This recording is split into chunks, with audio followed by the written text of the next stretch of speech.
Y'all know that I am on team Let the Birth Rate Plummet to Hell, and this article from the Business Insider popped up in my news today. America's great people shortage, and I have a feeling that it is about to get even shorter as the birth rate plummets to hell. It says, as the U.S. birth rate continues to plummet to hell, colleges, companies, and cities are scrambling to bridge the gap. Let's get into this article together. This article, as you can see, is hot off the presses this morning. It says America is about to tumble off the edge of a massive demographic cliff.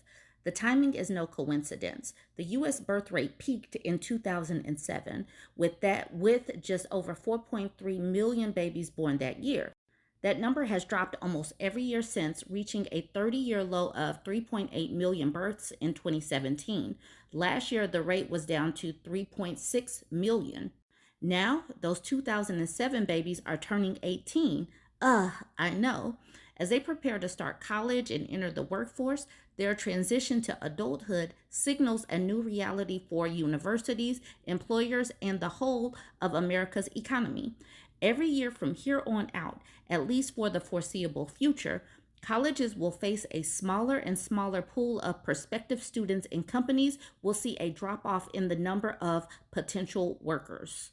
Before long, industries that are already grappling with worker shortages, such as healthcare and agriculture, could reach a point of crisis. A report by the labor market analytics firm Lightcast found that the joint forces of baby boomers retiring and shrinking demographics will create a deficit of 6 million workers by 2032. Y'all, we're in the middle of 2025. That's literally around the corner, down by the light down there. That also means there will be fewer people contributing to Social Security while the number of retirees grows. While elected leaders puzzle over strategies to boost births, employers and higher education institutions are already scrambling to bridge the gap. Nathan Graw, a Carleton College economics professor who is widely credited for coining the term demographic cliff, says the problem will need to be attacked from multiple angles at once. It won't be solved by one silver bullet.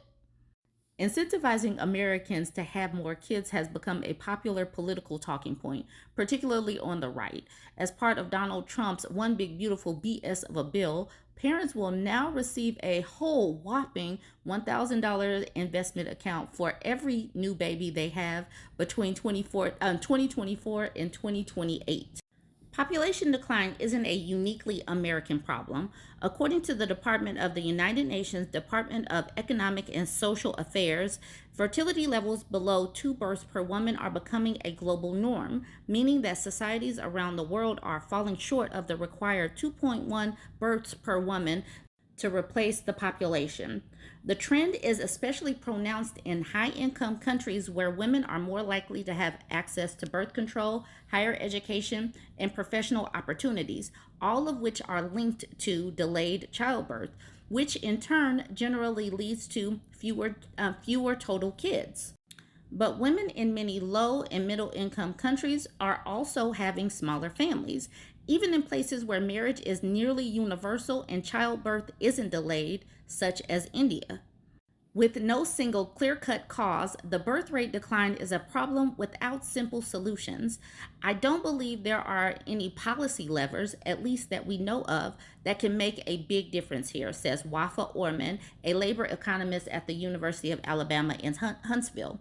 Social incentives like baby bonuses and parental leave help, Orman says, but not enough to flip the downward trajectory of new births. That leaves the country's nearly 4,000 degree-granting colleges and universities, the institutions most immediately affected by the demographic drop-off, to come up with their own strategies for survival. For some, the challenge will be insurmountable. Parts of the U.S. are already feeling the pain because of outmigrations and lower fertility. The northwest quadrant of the country has been in this sort of decline for a while now, says Graw. 11 of the 31 degree-granting colleges and universities that shut down in 2024 were in the Northeast, according to federal data analyzed by the State Higher Education Executive Officers Association, released by the Hetchinger Report. The Federal Reserve Bank of Philadelphia predicts that as many as 80 more schools could close by 2029. When a school shuts down, it derails the students' lives. One recent study found that less than half of students, 47%, displaced by college closures, went on to re enroll in another post secondary institution. Of those that did re enroll, less than 37% stuck it out long enough to earn a degree. Even when schools manage to survive, the demographic cliff may leave them ill equipped to serve all students. Some rural campuses are already seeing really diminished program offerings, said Bethany Gross, research director at an ed tech nonprofit run by Western Governors University. That means already underserved communities end up with fewer post secondary options, which makes the members of those communities a lot less likely to pursue higher education, and which in turn diminishes job prospects. The Georgetown University Center on Education and the Workforce projects that by 2031, 72% of U.S. jobs will require some form of post secondary education or training, up from 68% in 2021. For small town America, college closures can mean the loss of a vital economic lifeline. In an instant, employers lose precious talent recruitment pipelines, local businesses lose customers, and critical public services are wrung dry. The Chronicle of Higher Education reported that when Wells College shut its doors to its 350 students last spring, the upstate New York village of Aurora, home to just 255 non-student residents, was suddenly left without a quarter of its volunteer firefighters and a $200,000 tab to continue running its water treatment plant, which the college had been operating for more than a century. Though students in rural communities pay a particularly steep toll, the economic aftershocks are significant across the board. According to a 2024 M-Plan analysis, each college closure leads to an average loss of 265 jobs, $14 million in labor income, $21 million in GDP, and $32 million in overall economic activity. Graw sums it up plainly. Some parts of the country are going to face some really stiff challenges. Beyond academia, the demographic cliff will strain the entire U.S. economy.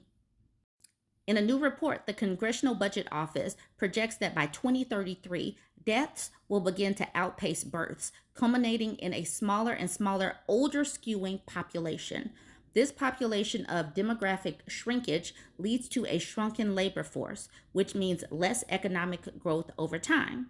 Japan's post-war trajectory gives a prime and ominous example of how it might play out in the United States. In the 1950s, Japanese Prime Minister Shigeru Yoshida prioritized rebuilding the nation's economy by encouraging corporations to offer lifelong job security in exchange for worker loyalty. This strategy helped Japan grow into the world's third largest economy, but it came at a cost. Fertility rates dropped from 2.75 children per woman in the early 50s to 2.08 by the 1960s. It has since dwindled to a historic low of 1.15 last year. The shift piled new pressures onto an already overtaxed workforce, while driving a more than $1 trillion or up 20% drop in the country's nominal GDP since 2021. Last year, Japan lost its slot in the world's top 3 economies, slipping to 4th place behind Germany.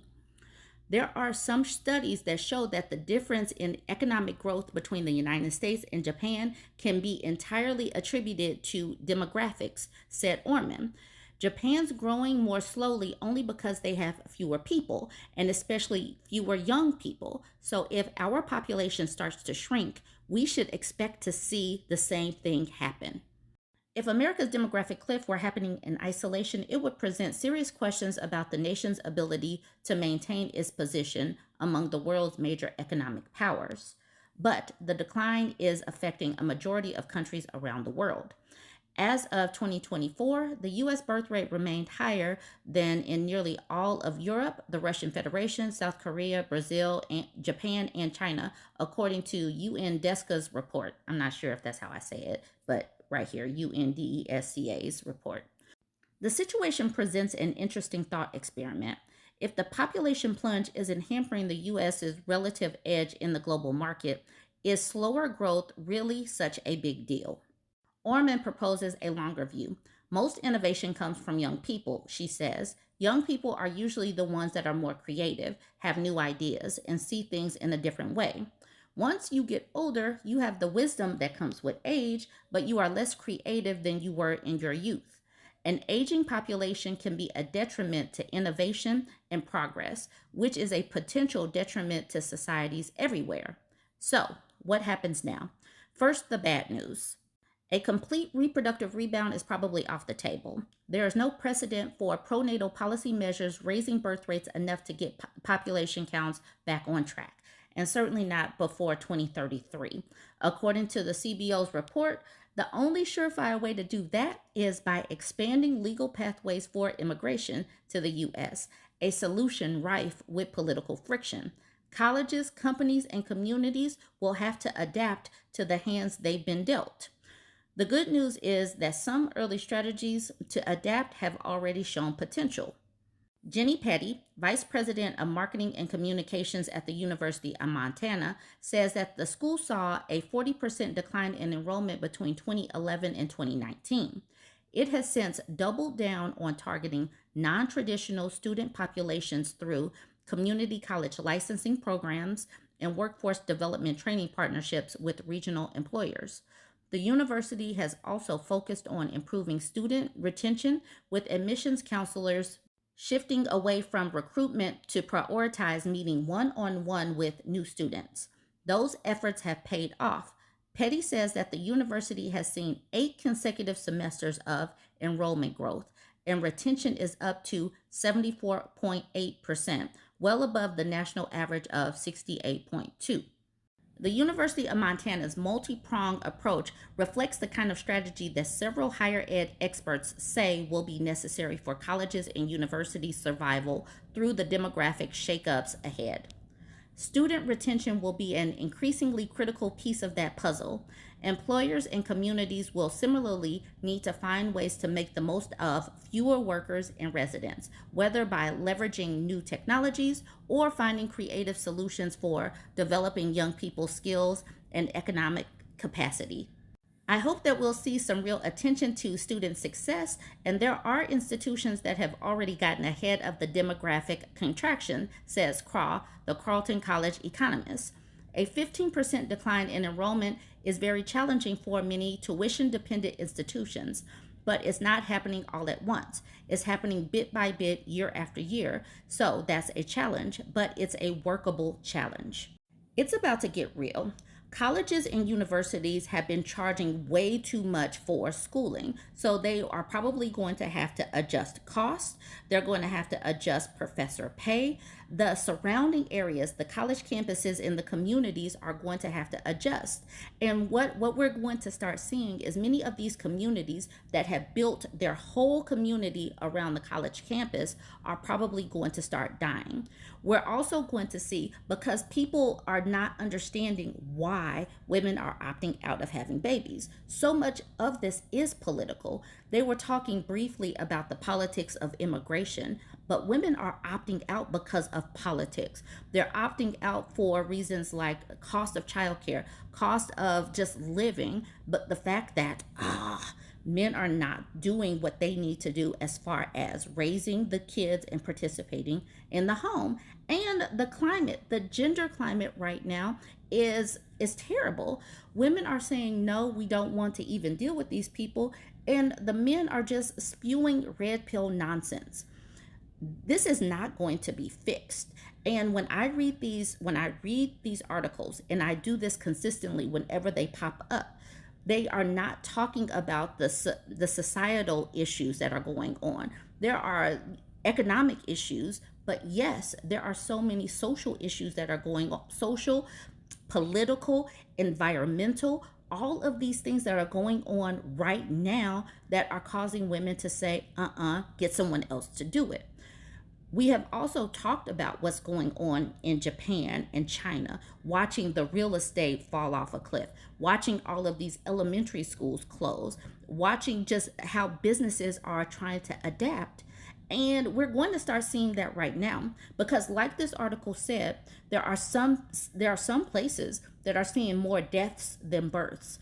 And they're going to start seeing that in some of these older communities where young people are going to escape just as soon as they get the opportunity to leave. People better start getting some foresight about this. I have been talking about this for a couple of years, and I still have not seen any kind of major news articles attack this from the positions that need. They only talk about how much our wombs are worth, but they're not talking about how they're going to shoulder some of the financial and physical burden that women go through. I absolutely love what's going on because I have been talking about this, and things need to improve in this country and around the globe that shows that they want to start supporting women and children, our safety, our security, our financial security before women start having babies again. So until that time, until we get to that point, let the birth rate plummet to hell. Let this demographic cliff happen. Let's fall off of it until these men that are in charge make some changes that are adequate and when women's voices are heard. Join the conversation. Let me know what you think about all of this. Don't forget to like, comment, subscribe. Subscribe, y'all. I'm marching towards 85,000 on my YouTube page.